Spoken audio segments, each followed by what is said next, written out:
네, 유다서는 예수님의 동생 유다가 쓴 편지입니다. 순회하며 가르치는 교사들이, 선생들이 이 교회에 들어와서 잘못된 것을 가르쳤습니다.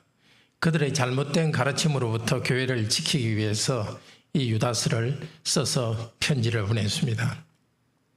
1절에서 2절 먼저 인사말입니다. 유다도 야고보도 예수님의 동생이었는데 이 유다는 예수님의 동생이지만 자신을 예수 그리스도의 종이라고 소개합니다. 당연히 인간관계보다도 직분으로서의 관계를 소중하게 생각합니다. 이 편지를 받는 성도들에게 은혜와 긍휼과 평강과 사랑이 많을 것을 축복합니다. 예수 그리스도의 긍휼과 하나님 아버지의 사랑이 넘치는 사람은 이 세상에서 어떤 고난 가운데서도 평강을 누릴 것입니다. 오늘 말씀을 묵상하는 여러분에게도 이 복이 있기를 바랍니다. 3절에서 23절은 그리스도를 믿음으로 거짓 선지자들의 가르침에 맞서 싸우라고 합니다. 거짓 교사의 가르침에 맞서 싸우라고 합니다. 3절부터 편지를 쓴 동기를 이야기합니다. 일반으로 받은 구원에 대해서 원래는 쓰려고 했었습니다. 구원 전체에 대해서 체계적으로 쓰려고 했는데 그렇지만 다른 내용으로 쓰기로 했습니다. 교회 안에 가만히 들어온 몇 사람들 때문입니다. 이 사람들은 자기들의 욕심을 추구하는 경건치 않은 사람들이었습니다. 하나님의 은혜를 방탕한 것으로 바꾸었습니다. 죄 용서해 주시는 은혜를 악용하여서 비도덕적인 행동을 할 자유가 있는 것처럼 행동했습니다. 특히 성적인 부도덕을 용납하도록 그들은 행동했고 그렇게 가르쳤습니다. 그 가르침은 실제 예수 그리스도를 부인하는 가르침입니다. 우리를 위해서 십자가에 죽으시고 희생하신 것은, 우리를 재용사신 것은 부도덕하게 살려고 하는 것이 아니라 거룩하게 살려고 하는 것인데 그것을 부정하는 것은 그리스도를 부정하는 것입니다. 그들은 잘못된 가르침을 가르쳤고 유다 선생은 그들에게 그 가르침에 넘어가지 말고 믿음의 고백을 분명히 지킬 것을 권합니다. 그들은 하나님 나라의 백성이 있는 곳으로 들어왔지만 멸망한 과거의 예들처럼 하나님의 심판이 있을 것입니다. 하나님의 백성이 이집트에서 벗어났지만 그 중에 믿지 않는 자들은 광야에서 죽었습니다. 부도덕하게 성적인 악을 행하던 사람들이 광야에서 죽었습니다. 둘째로 하나님께서 천사를 창조하셨지만 자기 지위를 벗어난 악한 천사들은 멸망으로 나갔습니다. 셋째로 소돔과 고모라도 풍요와 축복 중에 있었지만 멸망했습니다. 이것이 거짓 선지자들, 거짓 교사들에 대한 경고가 됩니다. 하나님을 배반하여 멸망한 천사들과 사람의 특징이 있습니다. 8절에서 이스라엘 백성은 음행으로 몸을 더럽혔습니다. 천사들은 하나님의 권위를 무시했습니다. 소돔과 고모라 사람들은 사람의 모습으로 나타난 천사들과 동성애를 하려고 하면서 영광의 천사를 비방했습니다. 거짓 교사들, 꿈꾸는 사람들이라고 합니다. 자신들의 꿈으로 계시를 받은 특별한 사람이라고 생각하는데 그 거짓 교사들도 음행을 행하고 하나님의 권위를 무시하고 천사들을 비방하는 자들입니다. 그들은 천사를 통해 주어진 하나님의 율법을 무시하는 자들입니다. 비난하고 모독하는 것에 대해서 몇 가지 과거의 사례에 비추어서 말합니다. 먼저 과거에 천사장 미가엘이 모세의 시체 문제를 두고 마귀와 논쟁한 적이 있습니다. 그때 천사는 자신이 옳은 주장을 했지만 마귀를 모욕하며 비방하지는 않았습니다. 주께서 너를 꾸짖기를 원하노라, 그 정도로만 말했습니다. 사람이 하나님을 두려워하는 마음이 없으면 어떤 논쟁을 할 때도 심하게 비난까지 하며 욕하는 데까지 나아갑니다. 그러나 거룩한 천사는 옳은 주장을 하면서도 비난하고 욕하는 데까지는 나가지 않았습니다. 그런데 이 사람들, 10절에서 말합니다. 이 사람들은 알지도 못하는 것을 해방하는도다. 하나님에 대해서 잘 알지도 못하면서 자기 생각을 가지고 하나님을 모독하는 말을 합니다. 말이 문제입니다. 4절에서 보았듯이 경건치 않고 하나님을 경외하는 마음이 없기 때문에 입에서 욕이 나옵니다. 그들은 10절에서 이성 없는 자라고 말합니다. 말씀이 없는 자라는 뜻입니다. 직역하면 자기의 본능적 욕구를 따라 살아가는 짐승처럼 그들은 말씀을 따르지 않는 자들입니다. 11절에 그들은 자기 동생을 죽인 가인의 길을 따라가는 자들입니다. 형제에게 악을 행하는 자들입니다. 거짓 예언을 해서 이익을 얻으려 했던 발람의 길을 따라가는 자들입니다. 발람처럼 그들은 악한 말을 했습니다. 또 제사장의 지위를 탐했던 고라의 패역을 따라갔습니다. 패역은 하나님의 말씀을 반대하는 것을 말합니다. 우리도 주의합시다. 하나님에 대한 경건치 않은 생각을 가지면 비난하는 말을 합니다. 하나님 말과 관계없이 자기 생각으로 아주 심한 말을 하면서 악으로 들어갑니다. 하나님을 향해 불경건한 자들은 교회에 큰 해를 끼칩니다. 12절에 그 악한 자들은 자기 몸만 기르는 목자입니다.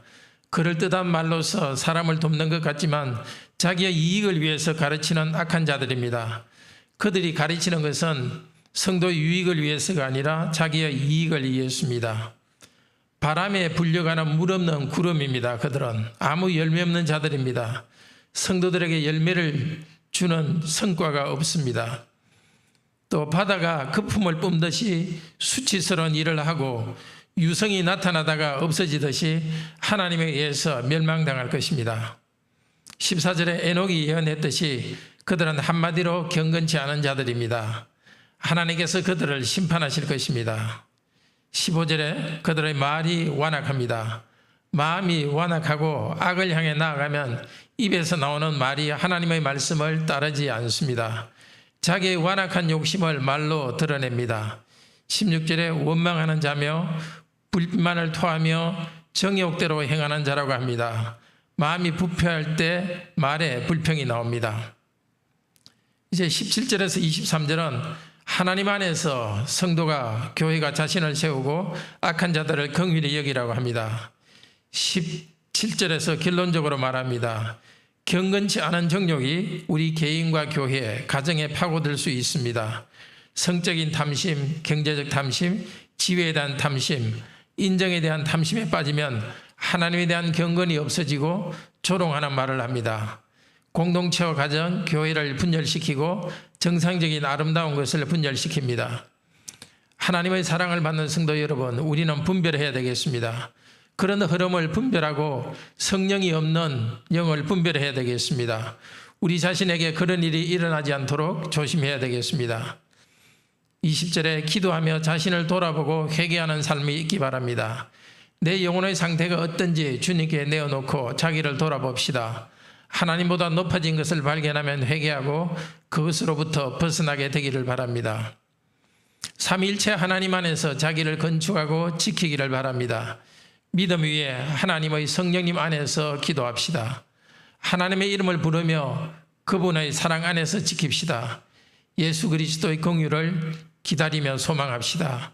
우리의 부족함을 내어놓고 긍휼을 베풀어 주시도록 나아갑시다. 22, 23절에서 말합니다. 악으로 빠져가는 형제들은 우리의 가정 구성원일 수도 있고 교인일 수도 있습니다. 이들에 대해서는 세 가지로 대처하라고 합니다. 먼저 22절에 의심하는 자들은 긍휼히 여기라. 믿음이 연약해서 왔다 갔다 하는 사람들을 긍휼히 여기면서 말씀으로 잘 인도해야 되겠습니다.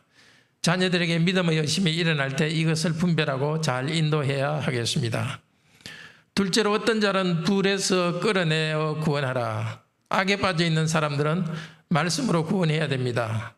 잘못된 가르침에 빠진 사람들은 거기서 끌어내야 합니다. 셋째로 어떤 자들은 육체로 더럽힌 옷이라도 싫어하며 두려움으로 긍휼히 여기라고 합니다. 어떤 자들은 너무 완악해서 말을 듣지 않습니다.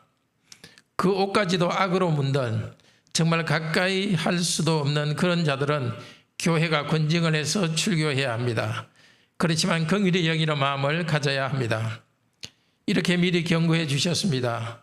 우리 자신이 교회 안에 있지만 불경건한 생각에 빠지고 비난하는 말과 불평하는 말을 함으로써 자기 욕심만 채우는 사람으로 나아가지 않도록 주의합시다. 오늘도 깨어서 우리 자신을 기도하고 지키고 가정을 지키고 교회를 지킵시다. 24절에서 25절은 마지막 끝인사입니다. 하나님에 대한 감사 찬양입니다. 우리로 흠이 없이 찬양하며 서게 하실 분이 바로 하나님입니다. 홀로 우리 구주, 홀로 하나이신 하나님께 우리 주 예수 그리스도로 말미암아 영광과 능력과 권세가 있을지어다. 비록 유혹이 있지만 하나님께 영광과 권세로 우리를 지켜주실 것입니다. 형제자매 여러분, 유다서는 거짓 교사로부터 교회를 지킬 것을 권면합니다. 말씀에 그냥 순종하지 않고 성적 쾌락을 마음껏 추구하고 물질적 이익을 추구하고 하나님의 법을 왜곡하는 거짓 교사들을 경계했습니다. 우리도 하나님 앞에서 자기의 이익을 위해서 하나님에 대해 가르치는 교사들을 주의합시다. 그런 가르침에 빠지지 않도록 합시다. 경건이 없이 그냥 이익을 위해서 신앙생활하는 사람을 주의합시다. 그런 사람은 하나님을 모욕하고 성도에게 해를 끼칩니다. 우리 각자가 이런 악에 물들지 않도록 말씀과 기도로 자기를 지킵시다. 믿음에 서고 말씀에 굳게 섭시다. 우리 주 예수 그리스도의 보혈 공로를 의지하고 성령님을 의지하여 하나님 아버지의 보호하심 안에 머물러 있도록 합시다. 우리 자신도 우리 공동체도 주님 말씀을 의지하여서 새로운 경건으로 돌아가는 오늘 하루 되기를 축복합니다. 기도합시다.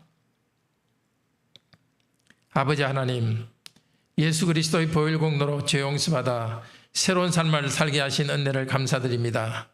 이 은혜 받았으니 하나님 말씀을 따라 거룩한 삶을 살도록 인도하소서. 성적으로 물질적으로 깨끗하게 살게 하소서.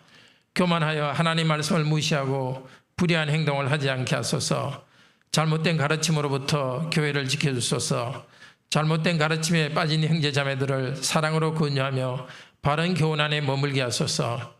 오늘 하루도 주님의 은혜를 의지하여 거룩한 삶을 살게 하소서. 우리 중 물질과 건강에 어려움이 있는 성도들의 문제를 풀어주소서. 그리스도를 믿음으로써 굳게 서게 하소서. 세상의 소금과 빛으로서 선한 영향을 주며 살아가는 하루가 되게 인도하여 주소서. 주 예수 그리스도의 이름으로 기도드립니다. 아멘. 오늘도 은혜로운 기도 시간 되기를 축복합니다.